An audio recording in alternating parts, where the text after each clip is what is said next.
Hi everyone, I'm Joelle from SALT Software, and in this video we're going to be going over how to do language sample analysis for bilingual Spanish-English speakers using SALT Software. What we'll go through today is how to elicit a sample that aligns with our reference database of bilingual speakers. We'll analyze a sample and then we'll go through some case study examples. So why should language sample analysis be part of your comprehensive evaluation? First of all, it can oftentimes substantiate the referral. So what you're hearing from parents and teachers as areas of difficulty will often pop up on your language sample analysis results. So that can be really nice to kind of have some data to back up the initial referral. Language sample analysis will give you a profile of strengths and weaknesses. It's also a pretty authentic assessment because children have to use their whole language system, and our contexts are pretty naturalistic, like a narrative, like they're expected to do in the curriculum at school, or a conversational sample. It also can augment your standardized testing, and while we certainly need multiple sources of data for qualification, it can stand next to your standardized testing and kind of supplement that. It's culturally responsive for doing narrative book-based tasks. It's a great way to monitor progress in therapy and or track language growth over time. And also your cost-benefit ratio. If you take the time to collect a sample and transcribe it, you will get a lot of information out of it. So why use SALT? I think the biggest strength for SALT is the normative databases. So we have over 2,000 samples of Spanish-English bilingual children and also a subset of monolingual Spanish-speaking children. The results are very fast. Once you get your sample into the software, within a couple clicks, you have your analysis done for you. So that makes your analysis and interpretation pretty simple. Also, we have additional reports, so it's not just your typical language sample. We offer reports such as the Subordination Index, SI, that looks at clausal density. You can also score your sample for the narrative scoring scheme, which looks at the structure and content of narratives. And we also have a series of Bloom's comprehension questions. So there's a lot of information that you can gather from one simple language sample. SALT also offers assistance with report and goal writing. So your report is essentially done for you once you get it in the software. So the elicitation, when you're collecting a language sample, I just want to touch base on some of the pitfalls that we see when we're transcribing a lot of samples. The biggest thing is veering away from the elicitation protocol. So if you're collecting a narrative story retell, you really want to stick to that task and not morph into a conversational sample. This ensures that you have a valid sample that can confidently be compared to our SALT reference database. Another pitfall to avoid is too much examiner talking. So we really want to keep our talking to a minimum as the clinician, and it's tempting to start asking questions as a child is doing a narrative or ask yes/no questions, but we want to just keep our talking to a minimum. So some tips as you get going: review our protocols, really be familiar with the protocol and stick to it. Make sure you're taking an age or grade appropriate sample. If you're doing a bilingual sample, you want to provide the instruction in the target language that you're eliciting and try to minimize code switching. So be very clear in the instructions. This sample is going to be in Spanish or in English, for example. Don't be afraid of that awkward pause. Just wait and use that active listening, like affirmations, great, that type of thing. And then think about what clinical questions do you need to answer. Are you looking to differentiate a potential language impairment from a language difference, someone who is still acquiring English? Are you tracking progress? So think of what clinical questions that you're trying to answer. So the first, after we elicit, the first thing we have to do then is transcribe. And we have a whole bunch of tutorials and instruction on transcribing if you're interested in learning to transcribe in Spanish, if you're a bilingual clinician, or in English. So we want to transcribe their sample in the software. And then we're going to analyze and interpret the results. So we'll get into this in our case studies, but what we'll do is look at our standard measures report. We'll run additional reports based on that standard measures report. And then we'll go over our performance report, goal writing, and coming up with the strengths and weaknesses profile. Also, a nice feature if you're looking at bilingual samples is to link the samples. So we can link two samples. So we can look at the Spanish and the English side by side on one report, which is really handy. I will just add this here. If you want to learn more about elicitation or transcription in much further detail, we have self-paced courses on our website, saltsoftware.com, under the training tab. And we also have many videos on YouTube. So be sure to check those out if you're interested in more information. Okay, so let's get into those SALT reference databases for the elicitation. So these are all narrative story retells or unique stories in Spanish and English, and they're from the Frog Stories by Mercer Mayer. So these are wordless picture books. As you see on this slide, we've arranged this by grade. That seems to be the easiest way to kind of conceptualize which story I should be doing. So for kindergartners, we have Frog, Where Are You? Frog Goes to Dinner as a narrative story retell. So in this retell, you are telling the story to the student using a script, and then they tell it back to you. For kindergarten, we also have One Frog Too Many as a unique story. Now, the unique story elicitation is unique. They don't have a model. It's not a retell. So they are doing that completely on their own. For first graders, we have Frog, Where Are You? And Frog on His Own as retells, and then the One Frog Too Many as a unique.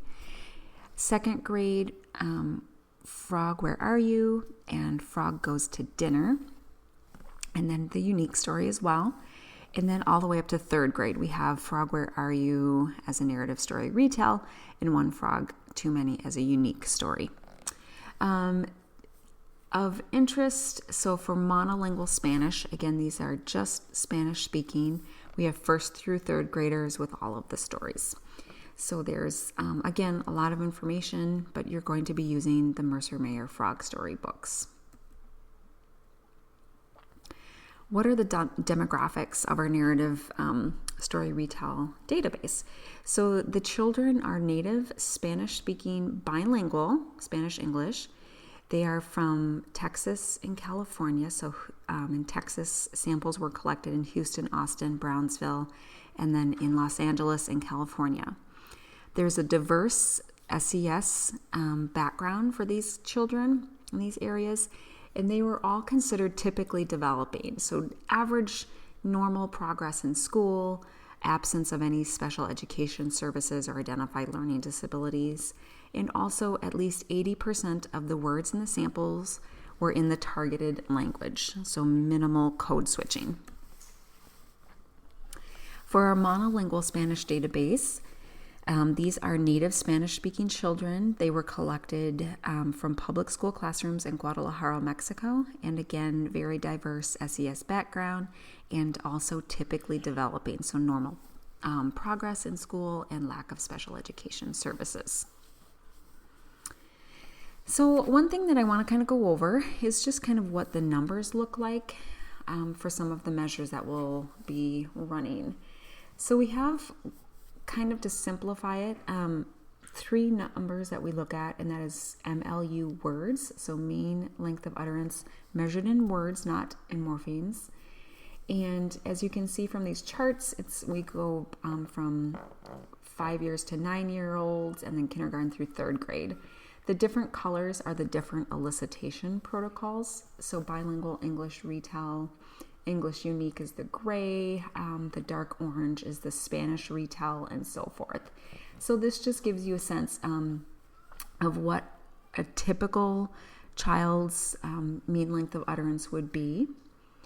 And this is in English and Spanish. So what we've done too with the transcript is we look at numbers in words instead of morphemes to kind of level out the differences between English and Spanish. So again, a kindergartner, Typically, their MLU was about 5.56, and then as they grow, we see pretty good linear growth up to, almost 7.5 MLU. Number of different words, so that kind of looks at vocabulary. This is, again, there's definitely a pattern, but a little bit more slower growth, not as linear. But those are numbers that we want to be looking at. So MLUW and number of different words. The next measure is words per minute. So this is helpful because it kind of looks at, their fluency. How easy is it for the children to be, telling a narrative? Are they really slow? Are they taking more time to get out their narrative? So this is words per minute by age and grade. And again, we see pretty linear growth from about 58 or so words per minute all the way up to over 100 words per minute. The next measure that we look at is percent utterances with verbs, and we have this again by age and grade, so kind of what is typical. We notice that the English samples have a lot more percent utterances with verbs than the Spanish. So just of note, these are, again, what a typical language sample would look like. So if you have questions about what's a normal score, please refer to these graphs, and they are in the software. Okay, so what is the process for evaluating a bilingual child's oral language skills? So this flow chart is from Achilles Iglesias. He's a researcher in the area of bilingual language. So the first part that you're going to do is select your elicitation. So consider age and grade in school, and then figure out which is L1. So that might be the language that's a bit more dominant if there is one. And then you're going to assess in that language. So maybe that would be Spanish. And then you're going to analyze that sample. Are there measures below average? Yes or no? So if they're not, we have one language that we can pretty safely assume has typical development. You could potentially stop there if you're really pressed for time. Best practice would probably be to look at both languages. So let's back up and say, okay, they did have below average performance in L1 that we assessed. So yes. Then you're going to go on and assess L2. So whichever language you didn't assess first. And then ask that question, is their performance below the average? If yes, then they could be at risk for language impairment. If no, if it's typically developing, then we're not going to consider them at risk. So the take-home message here is that both L1 and L2, so Spanish and English in this case, need to be below age expected norms for us to be considering language impairment. Again, both L1 and L2 need to be below average. So let's go through a few kind of number charts to just kind of cement this issue in. So we have Alex, who's 7'4" and in the first grade. So I know there's a lot of numbers on this chart, but we have those three kind of key markers that we're looking at. So MLU in words, number of different words, and words per minute. And this column here is his English score. So again, he's a first grader. His MLU was 6.57. He had 94 different words, and he had 105 word per minute speaking rate. This column is our standard deviation. So none of these are below the SALT reference database mean. It's well within the average, and he actually had his sample a little bit faster. He spoke a little faster at plus 1.4 standard deviations for his English sample. Now, if we look over at his Spanish numbers, these are all highlighted in red for the standard deviation.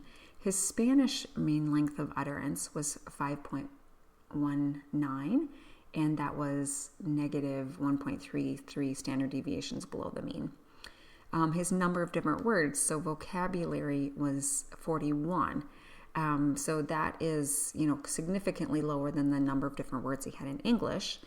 And then also his words per minute was 35. So we can tell from these numbers that Alex is probably, stronger in English, and his Spanish skills are lacking, but we can't say, oh, he could be at risk because his English scores were within normal limits.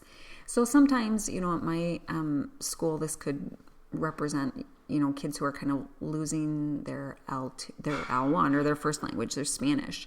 Or perhaps I have also a subset of kids who are very bilingual and they actually are stronger in English, even though Spanish is their home language. So there's lots of reasons that this can occur. Let's look at another one. So this is Betty. She's 6 years, 10 months, and she's in first grade. So if we look at her mean length of utterance and words here, her English was 5.53, Spanish 5.86. Those are really comparable. Number of different words, 72 in English and 85 in Spanish. 51 words per minute in English and 103 in Spanish. So she was, if we look at that speaking rate, that's kind of interesting, very fast speaking in Spanish. So she was 1.54 standard deviations faster than age-matched peers. But again, none of these measures are below the database average in English or Spanish. So she seems to be pretty typically developing in both English and Spanish as a bilingual student. Okay, let's go through another scenario. So this is kind of the opposite of Betty. This is Daniel. He's in the third grade. And think about a third grader. He's 10. These numbers are very low in English and Spanish. So if you think about a third grader who's averaging 4.69 words per utterance in English and Spanish, that's a pretty short, simplistic utterance. So that's very low, negative over 2 standard deviations below the mean. Number of different words, if we look at vocabulary diversity, pretty low in English and Spanish. And then words per minute, very slow speaking rate at 59 and 58 words per minute. So this is kind of the profile that we're looking for if we want to kind of help differentiate language impairment from difference. So notice Daniel, all of his scores in Spanish and English were well below the database mean. Okay, so what we're going to do now is we're going to listen to an excerpt from a bilingual student named Maria. She's in a dual language classroom. There's concerns about her English skills. She's not quite on pace with her peers. So let's go ahead and listen to her retelling the story in Spanish and in English, and you can follow along with the transcript, and then we'll analyze her sample. A little boy, he's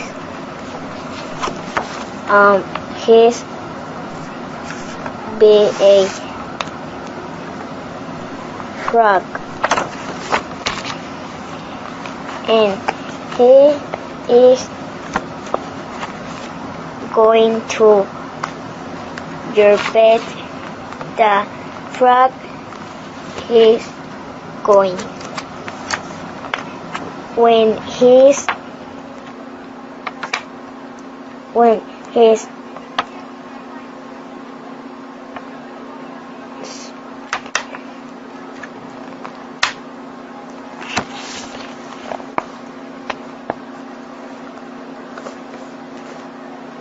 when he picks up the frog is not in the flask. He's calling to the frog, but not.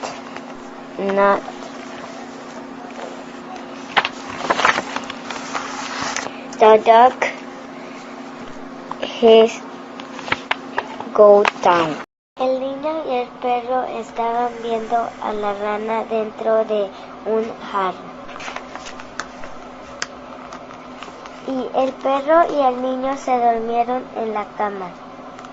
Y la rana se despertó y como la ventana estaba abierta, se salió. Y el niño y el perro le iban a dar la bienvenida.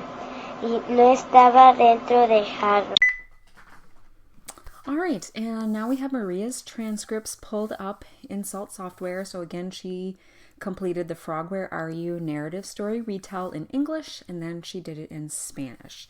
So here's her complete English sample. Both of these samples were scored for the subordination index, which are these SI codes that'll look at our clausal density. And then they were also both scored for the narrative scoring scheme, which looks at structure and content of narratives. So did she have a good introduction? Did she develop her characters? Did she use mental state vocabulary, referencing, and so forth? So since we're really interested at differentiating her English from her Spanish, what I like to do is link my samples so we get our data side by side. So how you link to transcripts is to click this little bubble up here. You can also access it right here where it says link in the link menu, but I'll just use the bubbles. And then since I have them both opened, it auto-populated. Transcript 1 is going to be Frog, where are you in English? And I've labeled that English. And then the second one populated to her Spanish sample, and I labeled that Spanish. And we're going to compare these samples to each other based on the same number of total words. I'm going to hit link, and then it's telling us that these two samples are linked and we can run our analysis. What I'll do next is go to the database menu. Recall that the database menu is going to give you that comparative normative data. If you select reports from the Analyze menu, that's just straightforward language measures without the comparison. So we are going to go back into the database and select our samples and settings. So we're going to do this twice. We're going to select the samples that we want to compare her English transcript to, and then do the same thing and select the samples that we want to compare her Spanish sample to. So this is saying select database samples for Maria Frog, where are you English. So I'll click OK. And then we're going to just kind of follow the prompts. So the database that we're using is the Bilingual English Story Retell with the subgroup of Frog, where are you? Age match, we'll just take the defaults. There's so many samples in this database that we can go plus or minus 2. And we're also going to match by grade. So I'll hit Find Matched Samples. And it found 123 samples. So step 3 is select the method used to equate the samples by length. So we're going to go ahead and just take the default and compare by number of total words. And that narrowed it down a little bit to 113 samples, but that's a good robust number. We typically want at least 20 samples, so 113 is great. And then over here, you can play around and adjust the standard deviation interval. Personally, just from a clinical level, I like to keep it at 1. So then measures that are plus or minus 1 are at least triggered and highlighted on a report. So I just keep it at 1. And now we're going to do the same exact process for her Spanish sample. So this time, the Bilingual Spanish Story Retell, Frogway, we'll keep that, age match and grade match. And this is going to find her Spanish comparative samples. So there's 117. And then we'll equate again by the same number of total words. So 107. That's a good number. And I'll keep the standard deviation at 1. Okay, so now we have linked those samples together. Second, we have chosen our database comparison. Now we're free to go ahead and run all of our reports from the database menu. So let's look at the standard measures report. That's a good place to start. It's going to give you kind of the broad overview, and then if you want, you can bring up other reports to give you more detail. Okay, so we have one more prompt. This says report based on. So do we want to base our report on the entire transcript? Do we want to equate it by just the length? So we would cut it based on same number of words or same number of time, or measure driven. So measure driven, just to clarify, it's a combination of all and equated. So SALT kind of does the background work for you. What this means is it will use the entire transcript if it's a percentage driven measure, and then it will equate by length if it's more like an occurrence. So it might be like number of errors, things like that are occurrences instead of percentages. So just take the default. I like to do the measure driven. It gives us kind of the most kind of flexibility in the measures. So I'm going to hit OK. And then this will take a second because this is calculating Maria's measures against the database measures in real time with those specific samples that we chose from the reference database. Okay, and here we have our standard measures report. And then note on the left side is all of the measures from her English sample, and on the right side are all of the measures from her Spanish sample. And then what we have is the score and then plus or minus the standard deviation. So that's really what you want to look at. So how to interpret a standard measures report. Everything that is highlighted in gray means that it is at least one standard deviation away from the database mean. Caveat to that is that doesn't always mean that it's an area of concern or deficit. So for example, it might be something like if they had utterance words, percent utterances with errors. If they had a low score on that, it might be a lot lower than the standard deviation from the database, but obviously having less errors is not anything to be concerned about. That's a strength. So just kind of realize that just because it's highlighted, we have to use some kind of clinical interpretation as to what the measures mean. Okay, so let's go ahead and look at some of Maria's measures. So the first part here is the transcript length. So we have total utterances. She had 23 in English and 14 in Spanish. So those were both a little bit shorter samples. And then if we go down, let's go and look at the macro analysis. So that's her NSS composite score. So that was her character development, referencing, mental state, vocabulary. That's the structure and content. Notice that her score was 10 in English, which was negative 1.7 standard deviations away from the mean. So lower performance compared to her bilingual peers in English, compared to her score of 19 in Spanish, which was just a little bit below the mean. So that score in English was highlighted because it was significantly lower than the database, but in Spanish it was not highlighted because it was right on par.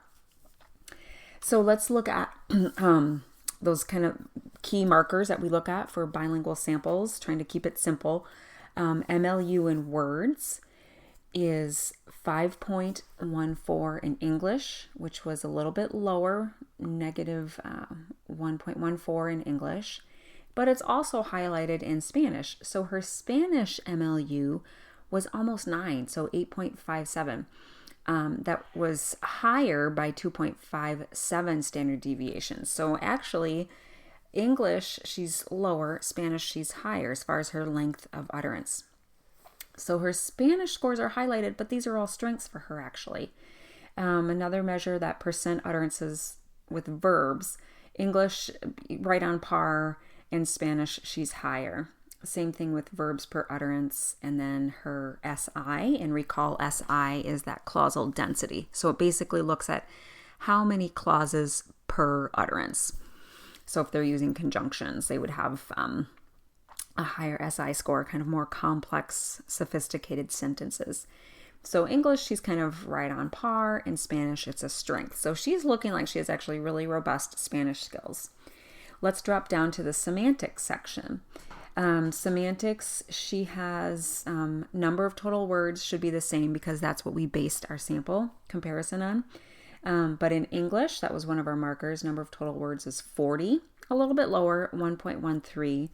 And in Spanish, she's 47, which was in the average range. If we look at the moving average, number of total words and number of different words, what that does is it kind of evens it out and takes the average. So it'll average it from utterances 1 through 50 and then utterance 2 through 51, for example. So it just kind of evens out the average. Again, those scores a little bit different, a little bit lower in English as compared to Spanish. Okay, and that third measure that we look at for bilingual sample, words per minute. So that's kind of your verbal fluency. How efficient and fluid are you in your speaking, measured by your speaking rate. So in English, she had 34 words per minute. That's a pretty slow pace. negative 1.52 standard deviations. In Spanish, she was 89 words per minute, and that was average. So think about just the difference in number, 34 words per minute versus 89. So definitely more fluent in Spanish. And then we also looked at her pause time is highlighted. So she did have more pauses. Now notice pause time, that is plus 1.1 standard deviation, meaning she had more pauses than the database. And in Spanish, she had 0% time in a pause. So that was lower than her Spanish-speaking peers. And then if we drop down to the errors, percent word errors was also higher in English, 11% compared to Spanish, 1%. So hopefully that kind of gives you an idea. Check for the gray highlighted measures and think about, should this measure be above the mean or below the mean, to think of it in terms of strengths and weaknesses. That can be really handy. The other thing that I want to show you from the database is if you look at the quick look, you go database and quick look. We're going to do entire transcript. I like to take this into IEP meetings because it gets rid of all of the really kind of heavy stats and numbers, and it just looks at the measure, and then is it a strength, is it within normal limits, or is it a relative weakness?